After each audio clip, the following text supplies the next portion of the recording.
Hi, everyone. Welcome to another edition of Can We Talk About It? I'm really excited today to have a special guest with us, Johnny Taylor Jr., who is the president and CEO of SHRM. What is SHRM? The Society for Human Resource Management. This is an organization that, and he'll tell us much more about it, but an organization that's sort of the professional association for people who work in human resources management. So why would I suddenly all of a sudden have the president of SHRM on to talk? Well, Johnny and I have known each other for a while. He was the former leader who oversaw everything at the Thurgood Marshall College Fund. And that is a fund that works with HBCUs. So that's where we first met, but he's now at this new role. So Johnny, what prompted me to reach out and resume our conversation was a really interesting thing that happened. I had an op-ed that was placed in the Chronicle of Philanthropy, and we were thinking about diversity, equity, inclusion mandates and how foundations have been requiring the release of demographic data and have been putting pressure on nonprofits about leadership and having requirements around race, gender, sexual orientation as being critical criteria for their funding, the funding that they're going to do. And my op-ed was about raising some questions about whether that would ultimately hurt the mission of the nonprofits that the funders wanted to support, whether we'd be moving away from making the communities that were the priority and the mission that was the priority to focus on things that might be not the most essential characteristics for what this organization wants to do. And so I was raising a question about whether DEI mandates are the best way to serve the missions of nonprofits. Here's the interesting thing. When I put that op-ed out, it actually received mostly positive response, which I was, wasn't You were like, you hold your breath when you do those things, right? yeah. So, you never know. I mean, there were obviously some critics, but there were a lot of positive responses from people in my network who are in HR. And that surprised me. And it caused me to reach out to you and ask, why would that be, Johnny? Like, why would they be positive about that kind of a piece? Well, first of all, thank you. Thank you for allowing me to spend some time as we've become reacquainted. You're right. We did so much work together in our work with the Historically Black College and University, HBCU community. And now more than ever, I think there are some opportunities for us to work together at Philanthropy Roundtable because we were a part of the philanthropic roundtable world, but SHRM is a nonprofit. It's not a charity. We're a trade association, a professional association, as you pointed out, but we still are very much engaged. We have the SHRM, the organization, but we also have the SHRM Foundation, by the way, 501c3. We're a grant maker. So I think there's some opportunities for us to work together. It's funny that you raised the topic of that op-ed and the attention that it got. It doesn't surprise me at all that the human resources community was as interested as they were in the topic.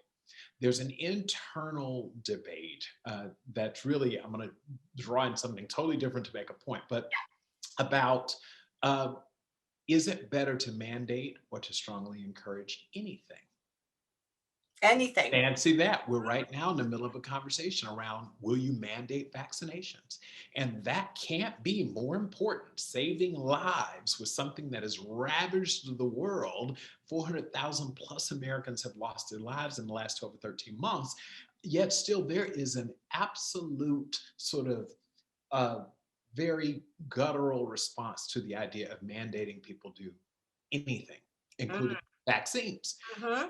So again, HR people are wrestling with that. And so no surprise to me that HR people said, you're right. This idea of mandating people do anything, that's not a question about, we're not questioning the value of diversity, equity, and inclusion, access initiatives, programs, or even considerations. But the idea of mandating naturally is resisted to by most people. And so HR are saying like, listen, I get it. You're right. I mean, as much as, can we do it? Sure. Just like the overwhelming majority of employers in the United States are employers at will, which means I can mandate anything I want. Either you do it or you don't. If you don't work here. And you may not have a very happy workforce if you're doing that. But that's right. You're spot on. So we do everything that we can in every other facet of the employment context to avoid mandates. So now all of a sudden, the suggestion that we should mandate things now, it's being met with resistance. So I'm really glad my colleagues in the profession responded favorably. And now it's important. So we've got to figure out how to strongly recommend, how to make people know that factoring in diversity is smart business. It makes for far better decisions. Someone told me years ago to always have 4 to 5 generations represented in the room when you make a really tough decision, because the decision will only be better if you have these diverse perspectives around the table. So I'm a huge advocate, as I know you are, Debbie, for diversity, but this notion of mandating things is unsettling. It is. It is definitely unsettling. And one of the things that I think makes it challenging is, what do we mean by diversity? So we have these conversations and people are all using the word diversity, but Oh, you just raised a different definition, different way of thinking about diversity. 5 generations in the room on an important decision. That is diversity. So is diversity something you can see, is my question. sometimes, and sometimes you can't. Yeah. And that's what's so cool about it is you nailed it. I found 2 things as we talk about diversity. First of all, most people really mean civil rights diversity. Mm, They really do mean race, gender, national origin, and all very important. But anyone who's very thoughtful about this understands that diversity is our strength, and it includes things like diverse perspectives and even political affiliation, by the way, is something we're increasingly learning is one of those areas where diversity is not celebrated, right? Either you agree with me or you right. don't. That's right. Yeah. And you don't see it the way I do. And I've challenged people a lot, who say, oh, I value diversity. I want diversity, blah, blah, blah. And then what they really mean is I value diversity as long as I agree with it. That's right. That's what There's they really mean. Yeah, there's an author I've been reading. Her name is Urshad Manji, and she calls that dishonest diversity versus honest diversity, and that's a kind of a neat distinction that she makes. But it is encouraging to hear you put it into words, because I think a lot of people have that feeling that something's wrong with the way we're using the word diversity, but diversity is a value Right. for good reasons. So I'm curious about inclusion too, because that's something that I imagine your profession in HR, it's a big part of what HR wants to do at a healthy organization is create a culture of inclusion. Well, spot on. And Yeah. so we're now old enough barely to know the evolution of this diversity, then diversity inclusion, then diversity, equity, inclusion. So the alphabet soup is gathering and it's Yeah. evolving for Yeah. good reason. Listen, the first 2, 3 decades ago, we were talking about diversity. That's important, critically important, but it's going to happen anyway. The world is flat. Even in the US, it's not a black and white world. It's black, brown, yellow, gray. I mean, it's just a whole bunch of things. So the diversity is coming. I pointed out to someone the other day, the American public school system is majority minority. So guess what? Your workers are going to be more diverse in the future. There's not even a debate about that. So the next sort of step in the evolution is a focus on inclusion, because you can very much have a diverse workforce where significant parts of that workforce don't feel included. So you can have diversity, achieve that, and still have an inclusion problem. So in human resources, increasingly, with the realities of the demographics of our country and frankly the whole world, is we're saying let's focus on inclusion. And Mm, back to the earlier point, inclusion means more than just race and gender and all of that. It means if you want the best out of every person there, I hear people make the statement, bring your authentic or your whole self to work, but they don't really mean that if they don't agree with your diversity, right? That's what, yeah. and so when your friend talks about dishonest diversity, I use the phrase, have some intellectual integrity. If you say Love it. diversity, it's the same concept, right? If you say it matters, then show me that it matters. So that person who sits across from you and says, I don't vote the same way you do, you've got to embrace them and they have to feel included. If you don't do that, then why do you think and how do you make the case that you need to do it with respect to race or gender or anything else? it's like you really do have to practice inclusion if you're going to do this, or otherwise the organization will judge you far more by what you do than what you say. Yes, and I see how diversity and inclusion, the way we've been talking about them here, are completely connected. So if your motivation for diversity were what I think of sort of non-essential things, and they don't actually improve the quality of how we make decisions in the workplace and making sure that we're considering a range of information, experiences, expertise, backgrounds, et cetera. If we are focused on that kind of diversity, we're gonna want to include it in the room Well, when right. we are making decisions. But if we are focused on diversity for other reasons, then you do have to think of inclusion as Well, a separate step. well, that's where you actually get the value. Diversity in and of itself, I'm not totally convinced gives you any real value. If, in fact, there's an argument that it could be negative because Mm, managing diverse populations is difficult because you've got to find commonality. There's going to be so diversity in itself is probably not as efficient a way to get things done, mm, right? The more homogenous a group, the faster and more quickly you can get to where you're going. yes. You may not make the best decision, Yep. because I think diversity adds to that, so that's what I think a lot of folks fail to really factor in is if you have a group of diverse people who aren't feeling included and don't contribute their diversity to the conversation because they don't feel like they can, then net that diversity may be inefficient. That's an excellent point. Yes, an excellent point. And actually, you just helped me clarify some of my thinking around that op-ed about why it could be a bad thing for the missions of the organizations that are doing that. Okay, so we're out of order here, but we're got diversity and inclusion. Go. What about equity in the middle? Equity is a tough one, right?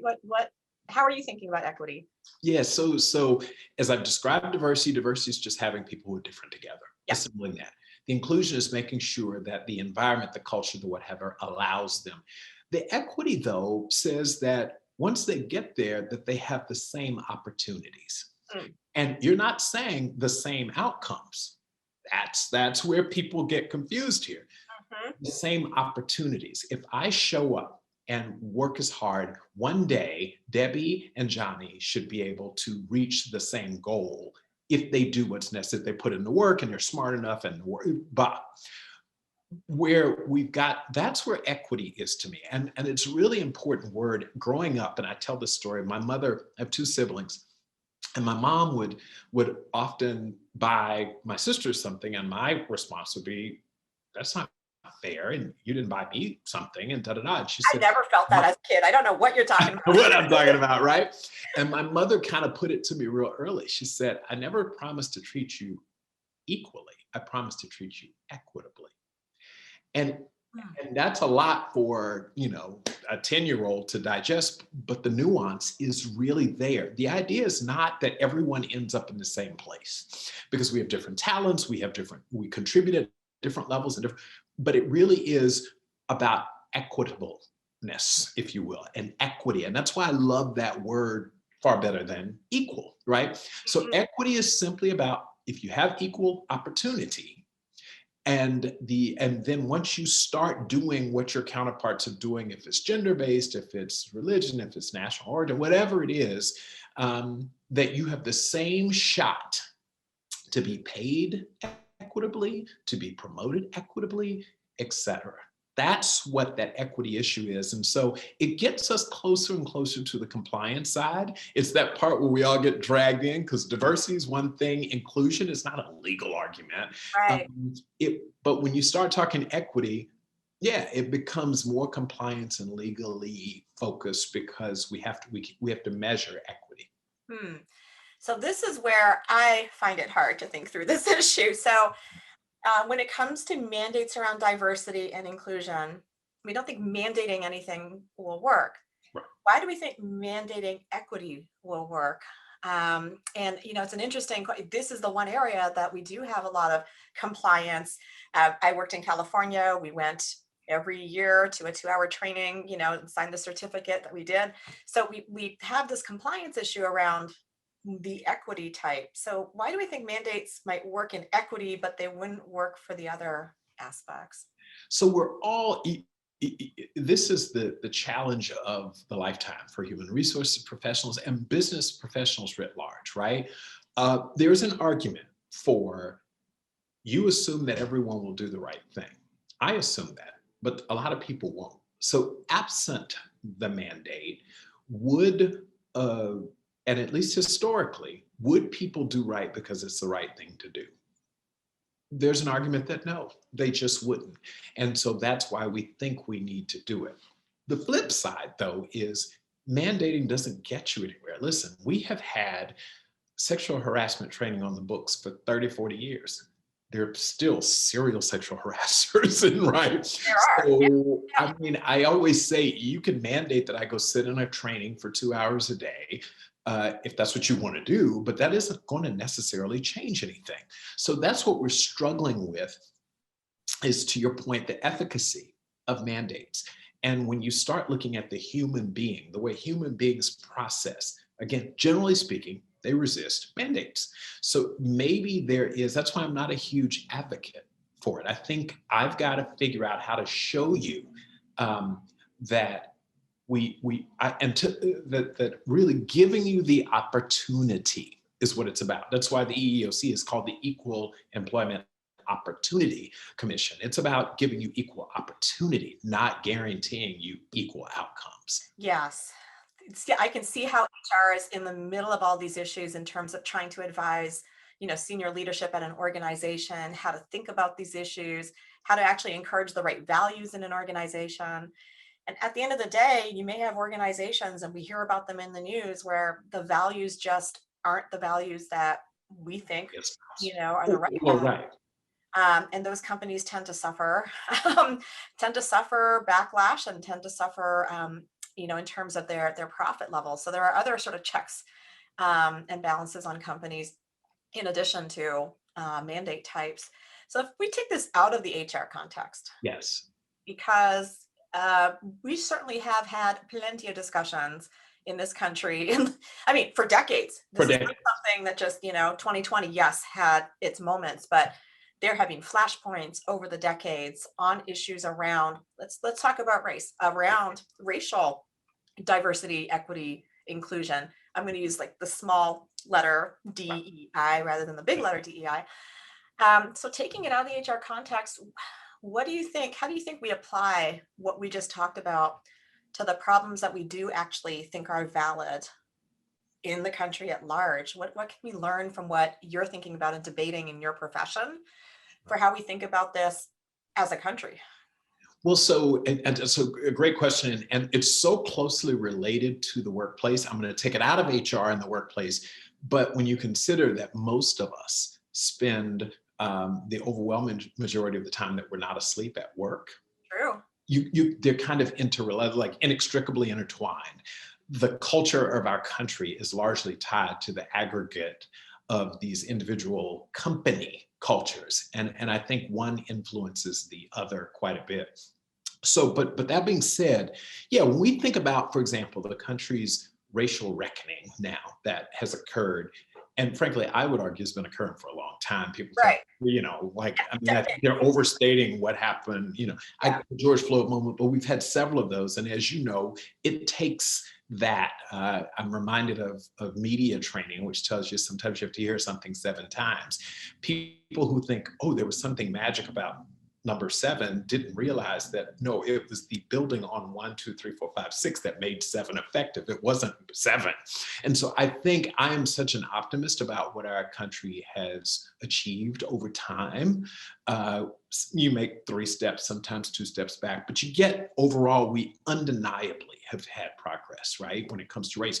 The challenge for us in this DE&I as a societal thing is that we've got to get away from check the box of it. And that's the problem in the big DE&I initiatives broadly is, so I got to have 3 of these kind of people. You just check the box as opposed to making you see the value and wanting to have diversity in the room, right? It's not because you told me I have to have this specific number of diverse types, but because I see the value of it. That's where we've got to get, is to where people actually see the value. Inclusion, that there's no point in me having these people in a room if I don't hear them or they don't feel comfortable speaking up. So that doesn't help our society any. Mandate it if you want, but I'm going to do it and really do it when it makes sense. And we've got to tie that to people. And then finally, on the equity side, it's about making sure everyone, we talk about the American dream. And I tell people all the time, I'm living it. Anyone who tells me it's not true, let me tell you, I am an embodiment of the living of the American dream. Neither of my parents went to college, forget when. And, both teenage parents, the whole deal, right? No, wasn't born with wealth by any stretch of the imagination, to the opposite. But because equity was built into the system, and I was given the opportunity to get a solid education, and then those are the things that work. Mandating it, I am not convinced would net help us on a society standpoint, from a society sort of broader societal standpoint. And because I already know in the workplace, I'm not certain the data would suggest that mandates work, is the point. And I don't think it works in the workplace or in society. I think we've got to figure out how to make people want to do the right thing. And I think you do that by showing people why it's good for them. I love it. That's very inspiring, Johnny. And I think there's a lot that we in the philanthropy sector can probably learn from your work in the HR sector and the things that you're working on in terms of corporate culture. There's probably some very transferable things to philanthropic culture. And you're right.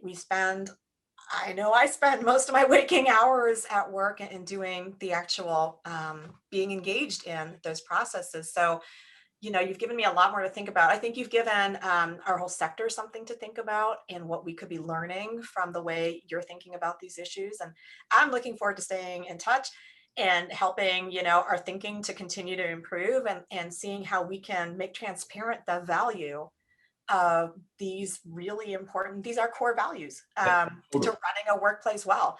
How do we learn from that and make that natural? I love that. I love that phrase. How do you make it natural? The way human beings actually interact versus you forcing this interaction, right? I will say this as we close, the thing because I like to challenge myself too, and I like diverse opinions. And in thinking about it, even now, and I'm going to tie it back to what is a contemporary hot button issue. Do we mandate vaccines? Mm-hmm. When I tie this back, as much as I'm torn, I see companies like United Airlines saying, you know what, we are seriously consider mandating vaccines for the good of the country. And while at my core, I don't like it, I understand that. And I think that's part of, when you look at the workplace, part of the mandating that we've seen in philanthropy and the private sector, for-profit sector, et cetera, is they're worried that left to their own devices, people won't necessarily do the right thing. And so I get it. I get the push and pull. I want to thank you for giving me the opportunity and your listeners, the listening audience, to really know there's no right or wrong here. But I can tell you, over time, I'm not a big fan of mandates, but I understand the idea. I understand the idea too. And it's actually, I think we take those best intentions that are, originally what informed some of this. Yes. And we keep challenging ourselves about what it means to put those best intentions in practice and That's right. get better at it. So, Johnny, thank you for talking with me today. I Thank know we're going to keep talking. There's so yes, much. We will. Put our heads together, bring some other people to it. That's right. Progress. Thanks, Johnny. Be well. You too. Take care. Bye-bye. Bye.